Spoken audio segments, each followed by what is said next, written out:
chairmanship, and I thank the honourable member for Barnett.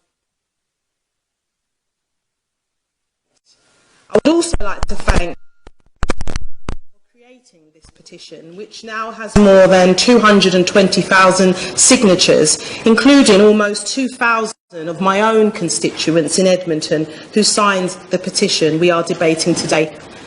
And I'm sure that I'm not the only member to have been inundated with messages from constituents in recent months, urging them to do whatever they can to lend their voice to the Endsars protests. As the chair of the All-Party Group for Nigeria, I was particularly keen to speak on this debate and highlight the need for the UK to stand with the Nigerian people against an increasingly cruel and brutal regime. The situation in Nigeria is incredibly serious, with tragedy after tragedy unfolding on the streets in state after state, as the Nigerian government and its security forces take ever more repressive measures to end a protest movement, which has given hope to millions across the globe. The Endsars movement is not just about disbanding the special anti-robbery squads. It is a movement led by the youth of Nigeria who took to the streets of Nigeria peacefully, demanding an end to brutality, extortion and extrajudicial executions, and for a truly democratic Nigeria. The bravery of the youth-led movement will never be defeated. Today, we need to consider how the government should respond to both the movement itself and the violent actions of the Nigerian regime. However, we must also take this opportunity to look beyond sanctions to a way in which development funding is spent in Nigeria. Instead of funding corrupt security services and investing in projects which do not benefit ordinary Nigerians, we need a new focus on poverty relief and anti-corruption programmes.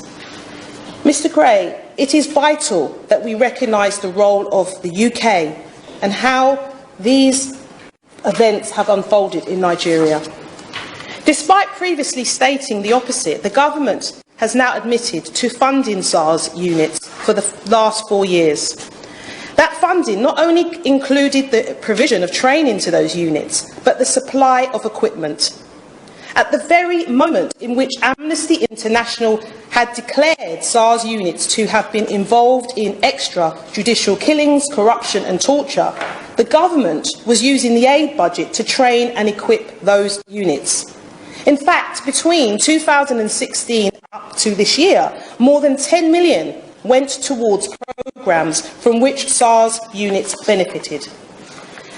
That is not only immoral, it makes it harder for UK to play a positive role in Nigeria during this vital period. How can the government, with a straight face, call for an end to violence against protesters, having helped train and equip the security forces who are carrying out that violence?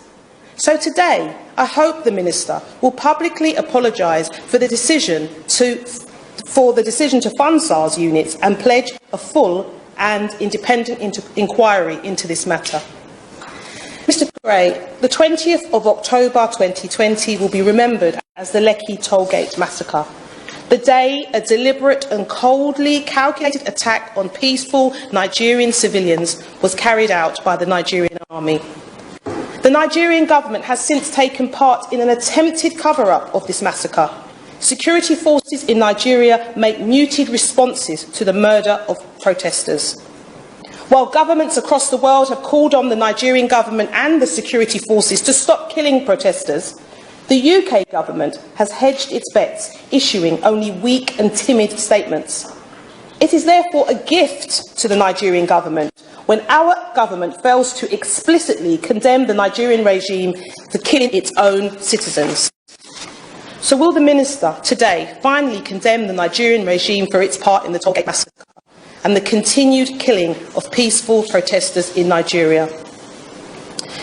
Mr Gray, the Nigerian government says that it has disbanded Endsars, but the corruption and brutality of the security forces continues. The Nigerian government's violence against its own citizens appears only to be intensifying. The Nigerian government needs to stop freezing bank accounts of key protesters. It needs to stop illegal detention of key protesters. The Minister of Information for the federal government went on record to state the CNN reporting of the massacre is, and I quote, fake news. This is undemocratic conduct and it really needs to be called out. So I ask that the Minister use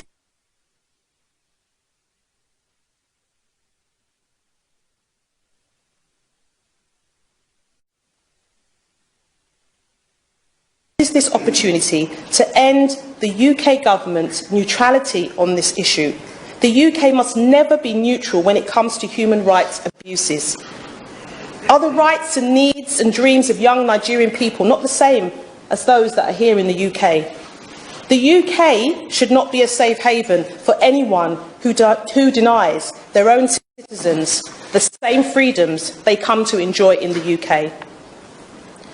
Mr. Gray, all too often, when a repressive regime is targeted with economic sanctions, it is the civilians who pay the price, while the regime itself becomes more entrenched and less open to change.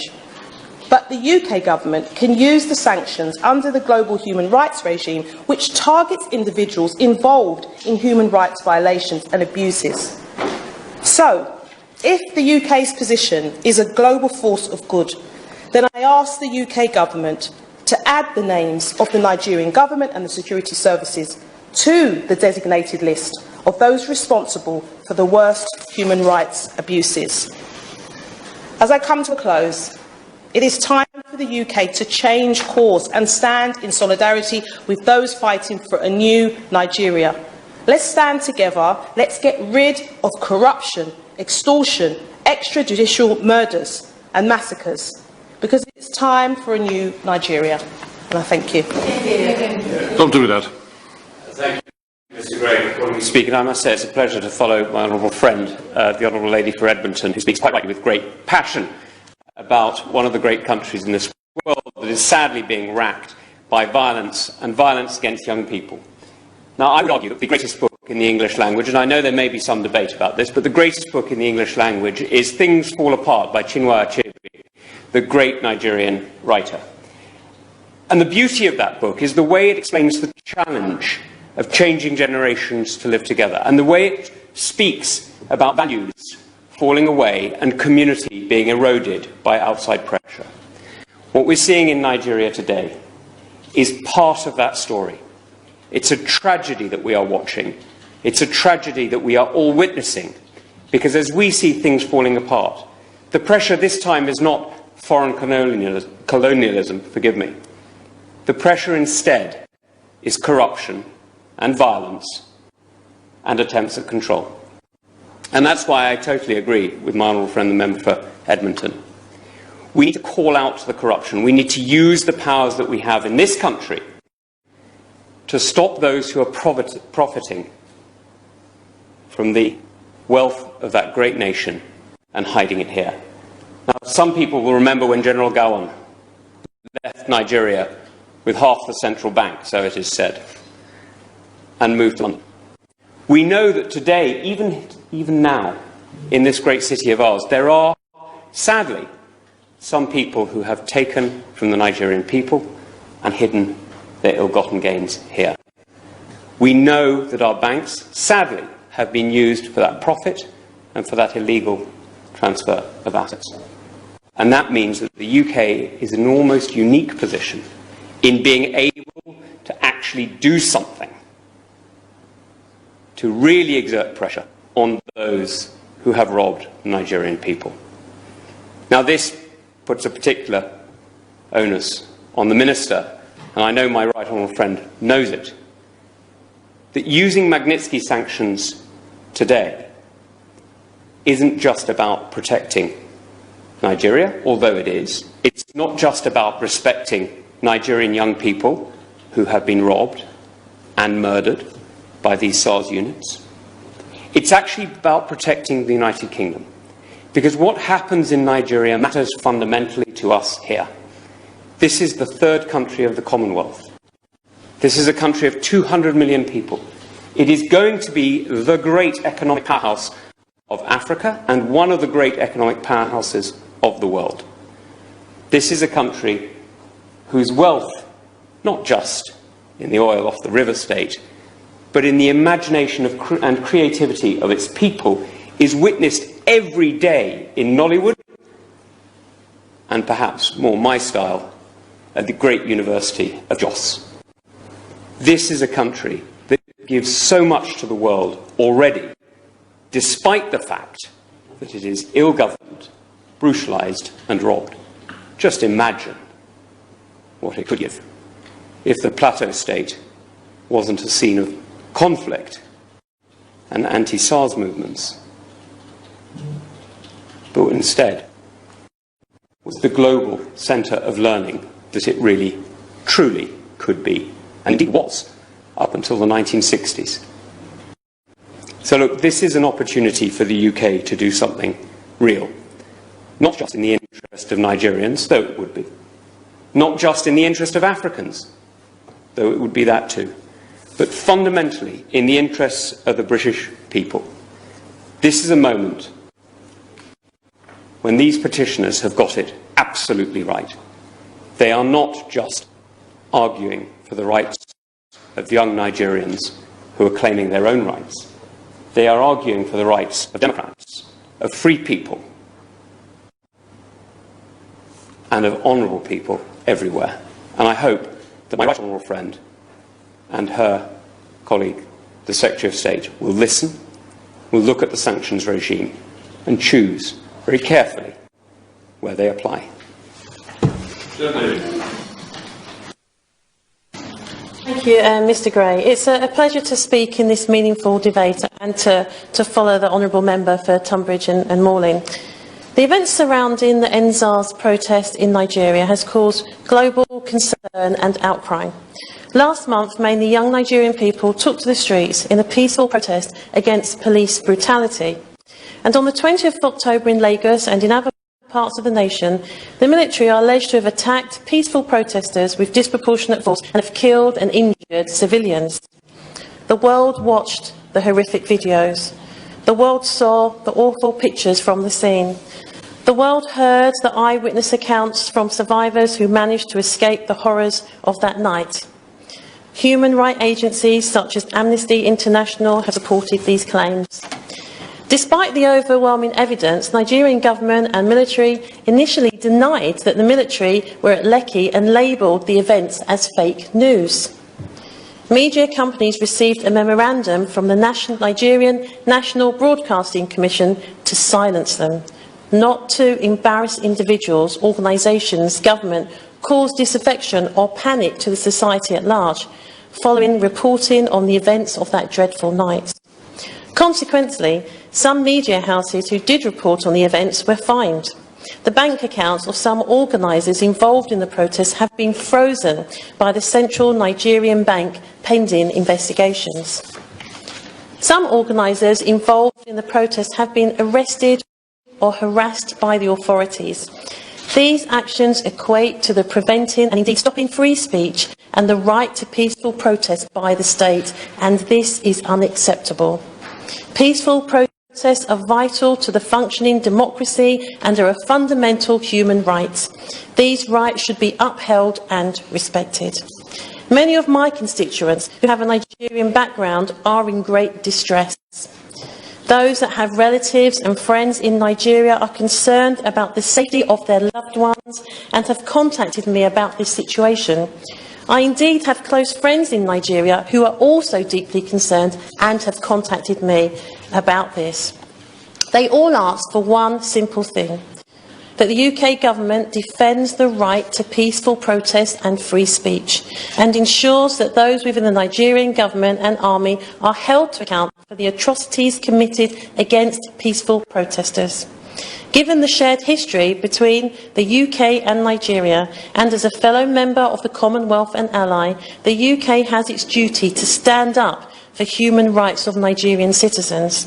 In the case where Nigerian officials are avoiding accountability over the killings of protesters, I believe that the UK should be looking to impose sanctions on state officials involved in the human rights abuses of Nigerian citizens. In July of this year, the Secretary of State for Foreign, Commonwealth and Developmental Affairs introduced the Global Human Rights Sanctions Regulations. Under this statutory framework, priority themes relate to cases that threaten media freedom and human rights defenders. Furthermore, another priority theme considers cases where the relevant jurisdiction law enforcement authorities have been unable or unwilling to hold those responsible for human rights violations or abuses to account. The government clearly have the tools to ensure that Nigerian state officials respect the constitutional and fundamental human rights to protest and free speech. If those who ordered and facilitated the killings and harm to protesters are not held accountable, then the UK government should advocate for independent investigations to take place. And following investigations, any individuals found responsible for these atrocities of human dignity must face sanctions. Right. I'm very grateful, Mr Gray. It's a pleasure to serve under your chairmanship, and it's really good to see you looking so well.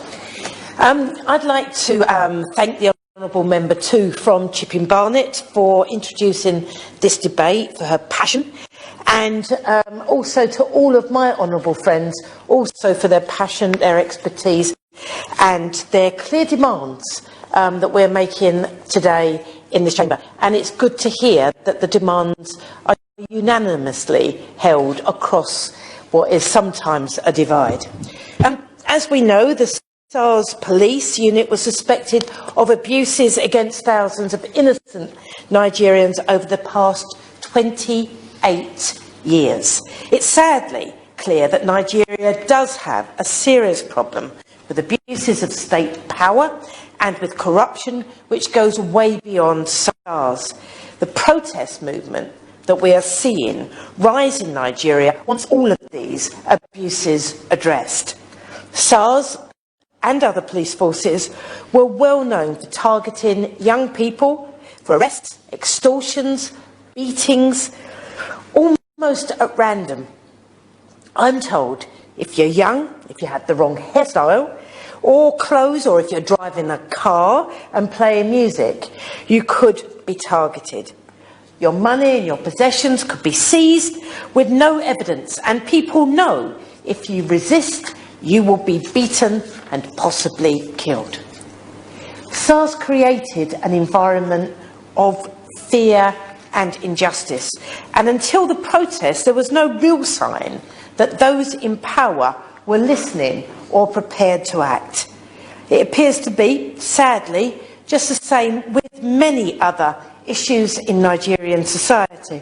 There's terrible unemployment, there's little access to healthcare and to education, and a poverty rate as high as 70%, according to Oxfam. The people of Nigeria have the right to come together and call for an end to those injustices. But as we know, in recent months, their peaceful, powerful actions have been met with horrific violence. Amnesty says that at least 56 people were killed during the recent protests, including at least 10 in Lekki.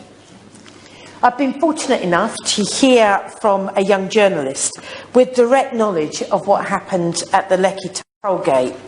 And she told me, and I'm going to read out her words. She said, and I quote, "It was devastating, something you don't want to imagine. The protesters did not know that the cameras and the lights were going to be removed. There were no cameras to witness anything."